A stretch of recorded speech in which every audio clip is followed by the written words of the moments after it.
For the first time ನಮ್ಮ ಊರಲ್ಲಿ ಜಯಪುರ ಉತ್ಸವ ಆಗ್ತಾ ಉಂಟು. 11, 12, 13 3 ದಿನ ಉಂಟು. ಇವತ್ತು ನಾನು ಸೆಕೆಂಡ್ ಡೇಗೆ ಬಂದಿದ್ದೇನೆ. ಎಷ್ಟು ಜನ ಇದ್ದಾರೆ ನೋಡ್ಬೇಕಂತೇಳಿ ಒಂದು ಕುತೂಹಲ ಇತ್ತು. ಇಲ್ಲಿ ತುಂಬಾ ಇದ್ದಾರೆ, ಕ್ರೌಡ್ ತುಂಬಾ ಉಂಟು. ಇದೇ ಮೊದಲ ಬಾರಿಗೆ ರೋಟರಿ ಕ್ಲಬ್ ಇಂದ ಜಯಪುರ ಉತ್ಸವ ಅಂತ ಕಾರ್ಯಕ್ರಮ ಹಮ್ಮಿಕೊಂಡಿದ್ದಾರೆ. ಎಲ್ಲರಿಗೂ ಒಂದು ಖುಷಿ ಆಗತ್ತೆ ಇಲ್ಲಿ ಬಂದು ಈ ಕಾರ್ಯಕ್ರಮವನ್ನು ಎಂಜಾಯ್ ಮಾಡ್ತಾ ಇದ್ದಾರೆ. ನೋಡಿ, ನಮ್ಮ ಊರಲ್ಲಿ ಕೂಡ ಉತ್ಸವದಲ್ಲಿ ಎಷ್ಟು ಗೇಮ್ಸ್ ಇದೆ ಅಂತ ಹೇಳಿ. 20-25 ವರ್ಷಗಳ ನಂತರ ಈ ತರ ಒಂದು ಉತ್ಸವ ನಡೀತಿರೋ ಜಯಪುರದಲ್ಲಿ ಮೊದಲನೇ ಬಾರಿ. ಇಷ್ಟು ಜನ ಒಟ್ಟಾಗಿ ನೋಡ್ಲಿಕ್ಕೂ ಕೂಡ ಸಿಕ್ಕಲ್ಲ. ನಮ್ಮ ಮನೆಯಲ್ಲಿ ಟಿವಿ ನೋಡೋದಷ್ಟೇ ಕೆಲಸ ಆಗಿತ್ತು.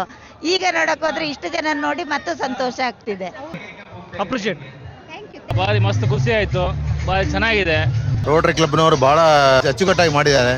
आणि बारी खुशी आहे ना भुरग्या सांगता ಇಲ್ಲ ಎಡ್ಡಾಯ್ತು, ಬಾರಿ ಖುಷಿ ಆಂಡು ಇದೆ ಮತ್ತು ತುಂಬಾ ಚೆನ್ನಾಗಿದೆ. ನಮ್ಮ ಜೈಪುರದಲ್ಲಿ ಇಂಥ ಒಂದು ಪ್ರೋಗ್ರಾಮ್ ಬೇಕಿತ್ತು. ಜೈಪುರಲ್ಲಿ ಮೇಡಮ್ ಇದೇ ಪ್ರಥಮ ಬಾರಿ ಆಗ್ತಾ ಇರೋದು.